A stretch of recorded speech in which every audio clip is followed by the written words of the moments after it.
खबरदार, गोली कोई नहीं चलाएगा।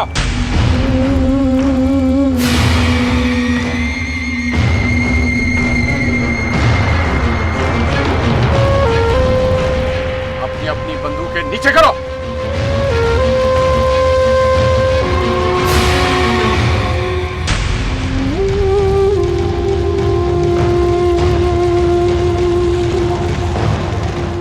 अब कानून को अपने हाथ में लेने की छूट किसी को नहीं दी जाएगी। कानून तो हाथ में हम भी नहीं लेना चाहते डीएसपी साहब। हम तो बस अमीर बख्त का बदला लेना चाहते हैं। हाँ, बदला लेने का फैसला बदल दो बुलंद बख्त। बदले की आग जब जलती है तो फिर भड़कती रहती है। मेरा मशवरा यह है कि आपस में सुलह कर लो। सुलह की बात न करें। ना ना साहब, सुलह की बात न करें। मेरे सीने में भाई के बदले की भड़कती हुई आग सुलह की फूंक से नहीं बुझेगी।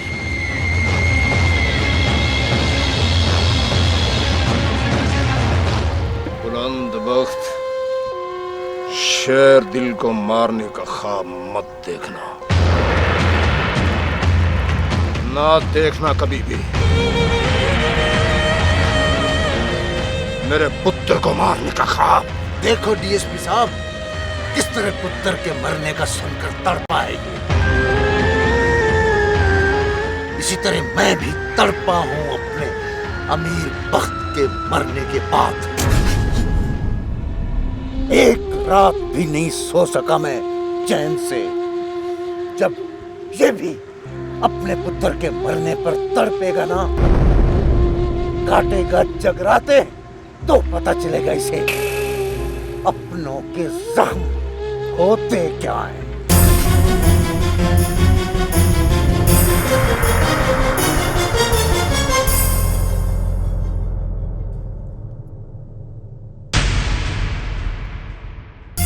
और ये फैसला तो अभी का भी हो जाना था। बुलंद बख्त, शुक्र कर कि पुलिस ने आके तुझे बचा लिया। अपनी जुबान को लगाम दे। Shut up! मैं अगर चाहूं तो बदअमनी फैलाने के जुर्म में तुम सबको थाने ले जा सकता हूं, मगर मैं तुम सबको एक मौका और दे रहा हूं।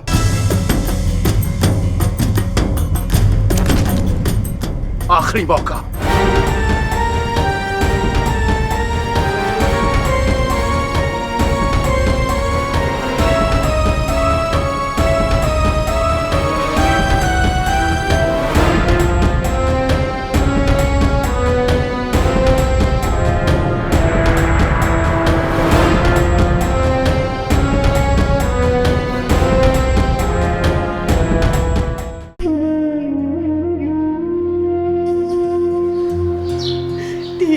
दुआ करो रब खैर करे। पता नहीं कौन शरारती है जिसने तुम्हारे बाबा को दुश्मनों की मुखबरी की। सूरज भी अभी तक नहीं आया, मुझे तो डर लग रहा। हौसला रखिए माँ जी, हौसला रखिए।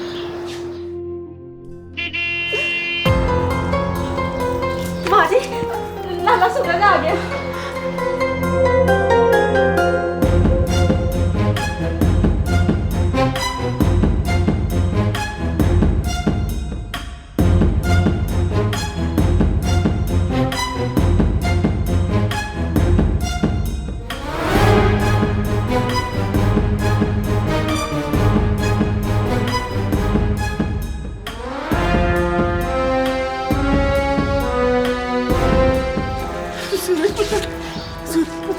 चला गया था, तेरा बाबा और भाई भी नहीं आए।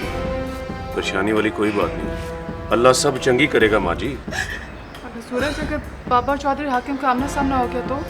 और पाभी फिक्र ना कर, मैं थाने फोन करके पुलिस को इतला कर दी। लाला, अगर बाबा को पता चल गया तो? पता कैसे चलेगा? वो कहेंगे कि आपने थाने में फोन क्यों किया है। तो तू ना बताना। मैं पागल हूँ लाला जो बताऊंगी बाबा को। वो तेरा पता थोड़ी चलता है।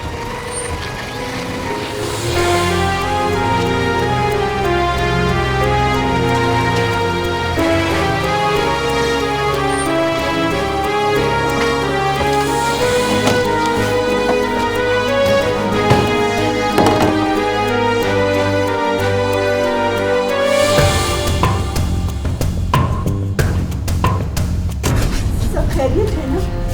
अभी दुश्मनों से टाकरा हुआ ही था कि पुलिस वहां पहुंच गई। ये पता नहीं पुलिस को इत्तला किसने की है। रब का लाख लाख शुक्र है, मुसीबत टल गई। अमीर बख्त का बदला लेने से पहले मेरा कलेजा तो ठंडा नहीं हो सकता ना।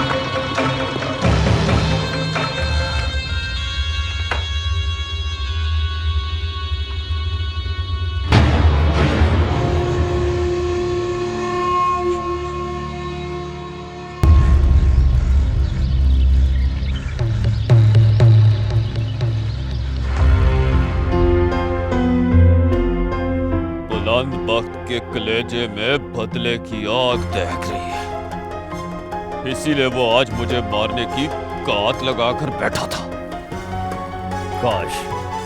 काश मैं आपके साथ होता तो बुलंद बख्त को पता चलता हुक्मपुर वाले इतने कमजोर नहीं हैं। अगर वो हमला करते तो हम भी जवाब भरपूर देते, पर हमले से पहले पुलिस आ गई। सोचने वाली बात ये है, बुलंद बख्त को कैसे पता चला कि माई बाप और आप उस रास्ते से शहर जा रहे हो? मेरा दिल कहता है हाकमपुर में कोई मुखबर है जो हमारी मुखबरी करता है।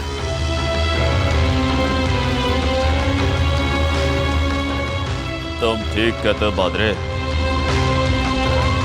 यारों में कोई गद्दार जरूर है जो बख्तपुर की रिपोर्टें वहां तक पहुंचाता है।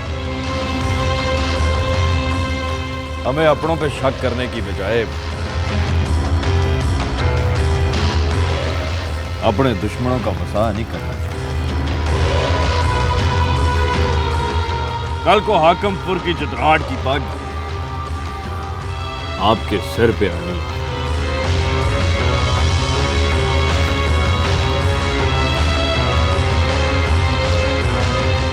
हमें दुश्मनों से हिफाजत करनी पड़ेगी आपकी।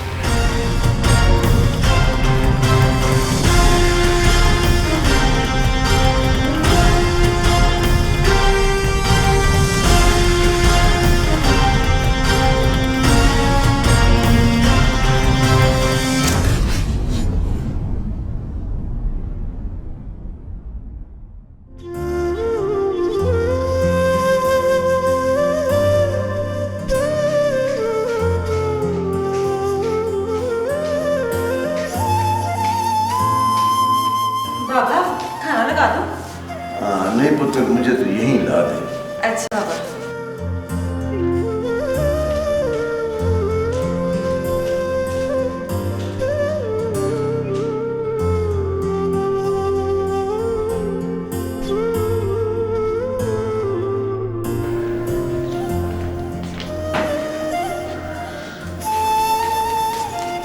सीमा किसके लिए लेके जा रही खाना? बाबा के लिए। वो कह रहे थे कि मैं खाना ऊपर ही खाऊंगा। मैं ले जाऊँ बाबा के लिए खाना? फूफा भी। वो तू फिक्र ना कर, तुझे कुछ नहीं कहेंगे बाबा। ठीक है, ये ले। तो एक काम कर, तब तक अपने लाला के लिए ना दूध गर्म कर दे। ठीक है भाभी।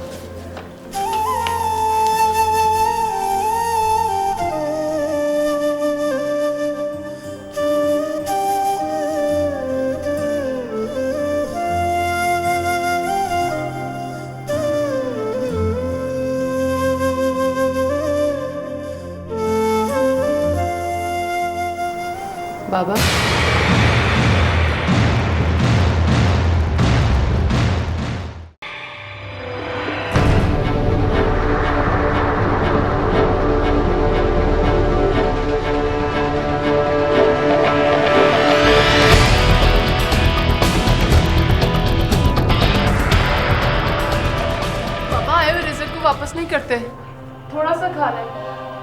नहीं है मुझे। और सीमा तो कह रही थी कि आपने उसे खाना लाने को कहा है। तब थी, अब नहीं है।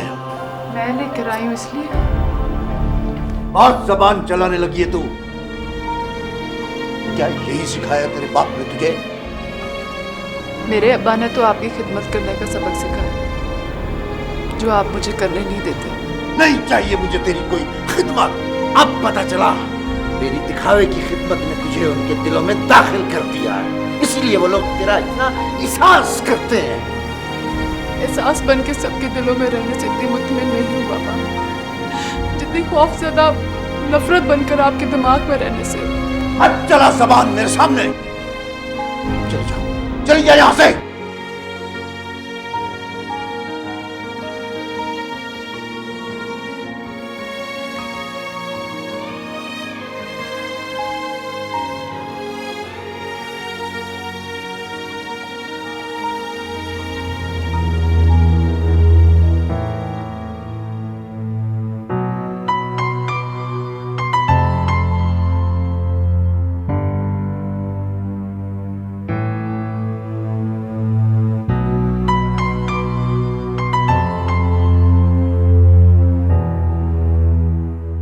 क्या हो गया सूरज के बाबा आपको? इस बेचारी के लिए अपने दिल से नफरत निकाल क्यों नहीं देते? इसलिए कि अमीर बख्त के कातिल की बहन है वो। किस से अमीर बख्त के कत्ल का बदला लेंगे आप? संदल से, बादरे से या हाकिम से? हाकिम को तो मैंने बता दिया है, मैं तो उसके पुत्र को बस मार के ही रहूंगा। उसका पुत्र आप मार देंगे तो वो मेरे तीनों पुत्रों को मार देगा। तो अपने तीनों पुत्रों को बचाने के लिए तो मैंने उसके पुत्र को मारना है। उसके पुत्र को मार देने से आपकी दुश्मनी खत्म हो जाएगी। कमलिए तू समझती क्यों नहीं? उस वैदा सियाने आते हैं कि जिसके करने परवान चढ़ के कांटे ही उगाने हो, उसे परवान चढ़ने से पहले ही मुझ से उखाड़ देना चाहिए।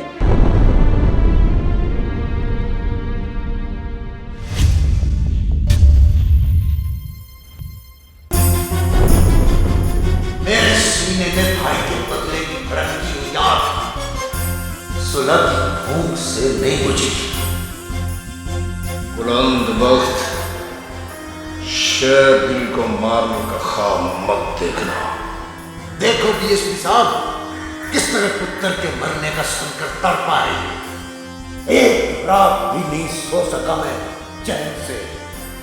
जब ये भी अपने पुत्र के मरने पर तड़पेगा ना, तो पता चलेगा इसे अपनों के जख्म होते क्या।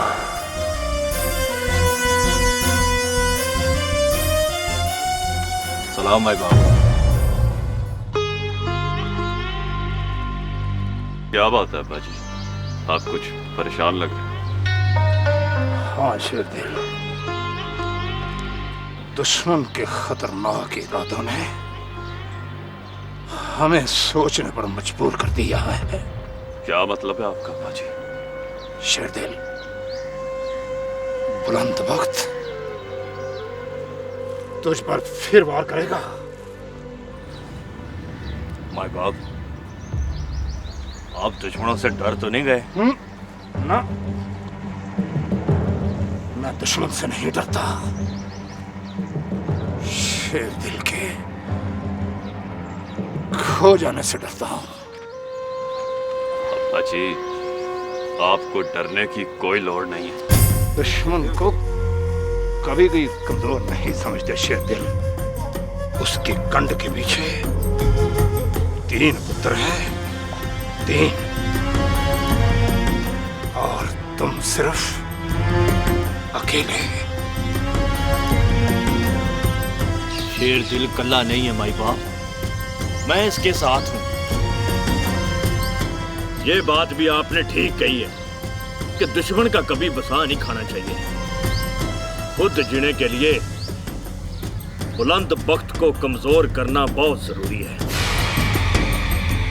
पर जब तक उसके पुत्र जिंदा हैं, वो कमजोर नहीं हो सकता। तो फिर क्या चाहता है तू बुलंद बख्त के पुत्रों को? हाँ शेर दिल, हाँ। कल जिन हाथों ने हमारे गिरबान को पकड़ना है, उन हाथों को रोक ले, क्योंकि कल तेरी शादी मैं फिर कर लूंगा बाप।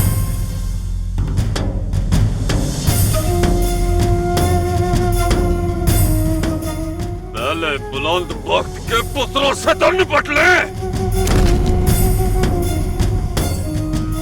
बिल्कुल सही कहा तुमने। इससे पहले कि वो तुझे मार दे, तो उनको मार दे।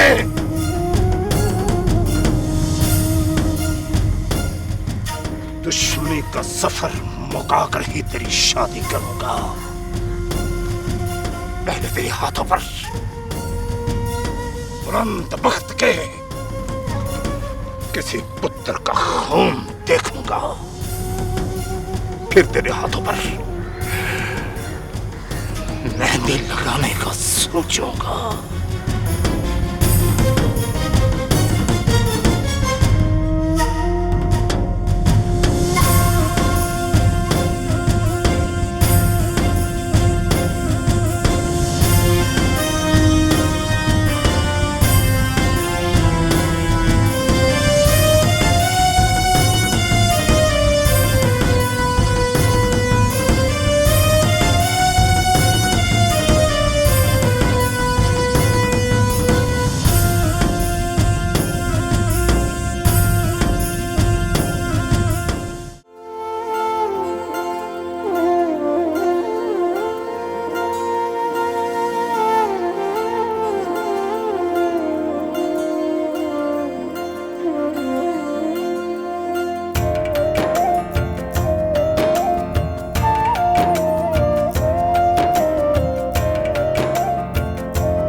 चौधरी साहब वाह, बड़ा दर्द है आपकी बांसुरी के सुरों में।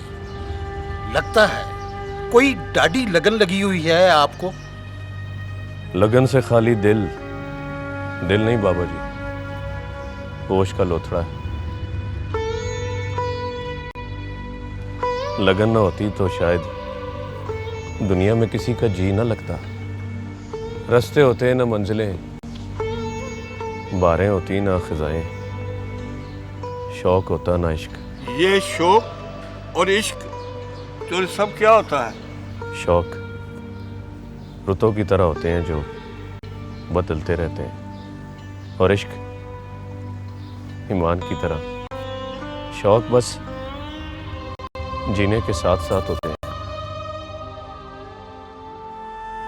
और इश्क में जीने और मरने का कोई फर्क नहीं होता। इश्क में बंदा जिस पर मरता है उसी को देखकर जीता है। छोटे चौधरी साहब, अगर बुरा ना मनाए तो एक बात पूछूं? पूछे बुजुर्गो। आपकी बातों से लगता है कोई इश्क की हवा का बुल्ला आपको छू कर गुजरा है। गुजरा नहीं, दिल में ठहर गया।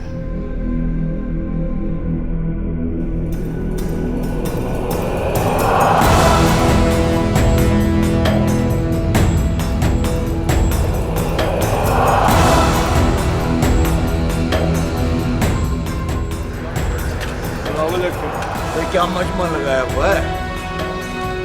चौधरी साहब, छोटे चौधरी साहब की बातें और बांसुरी सुनकर तबीयत बागो बाग हो।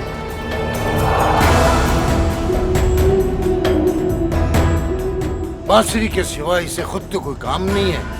यहाँ डेरे पर आता है तो सबको भी बांसुरी के ध्यान में लगा लेता है।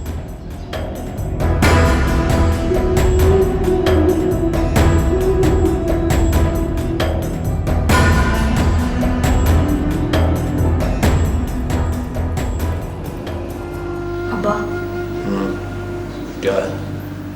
ये आप लाले को क्या कह रहे थे? कुछ नहीं, कोई काम कह रहा था उसे। दुश्मन के किसी बेटे के खून से हाथ भरना ये काम नहीं है अब्बा, जुर्म है जुर्म।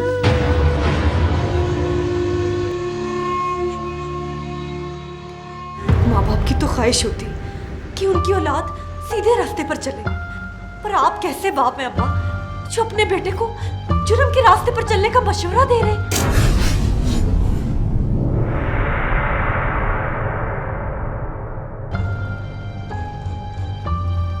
मुखी, तुम कहना क्या चाहती हो? मैं अपने लाले के हाथों को किसी के खून से भरा हुआ नहीं देखना चाहती अब्बा। मुखी, दुश्मनी हमारे सर पर पड़ा हुआ वो बोझ है जिसको उठाते हुए कमजोरी दिखाएंगे। तो ये बोझ हमें जमीन में गाड़ देगा। तो ये दुश्मनी आप खत्म क्यों नहीं कर देते? दुश्मनी जख्म नहीं कि भर सके, आग नहीं के धोया जा सके, जिंदगी नहीं के खत्म हो सके। इंसानों के बीच सारे झगड़े तो जिंदगी तक ही कायम रहते हैं ना। अगर जिंदगी खत्म हो सकती है तो झगड़े खत्म क्यों नहीं हो सकते?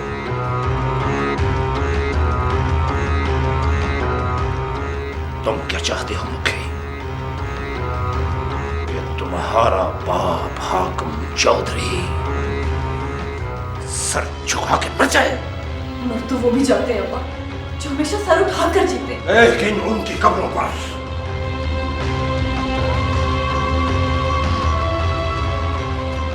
बहादुरी के कतबे सजाए जाते हैं।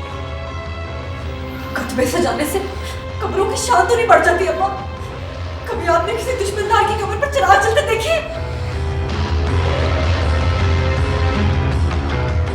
नहीं अब्बा नहीं, चिराग उन्हीं की कब्रों पर जलते हैं जिनके अमल ने इंसानियत को बचाया है, मिटाया नहीं है। खुदा का वास्ता अब्बा, मेरे लाले को इस रास्ते पर जाने से बचा ले, उसे बचा ले अब्बा।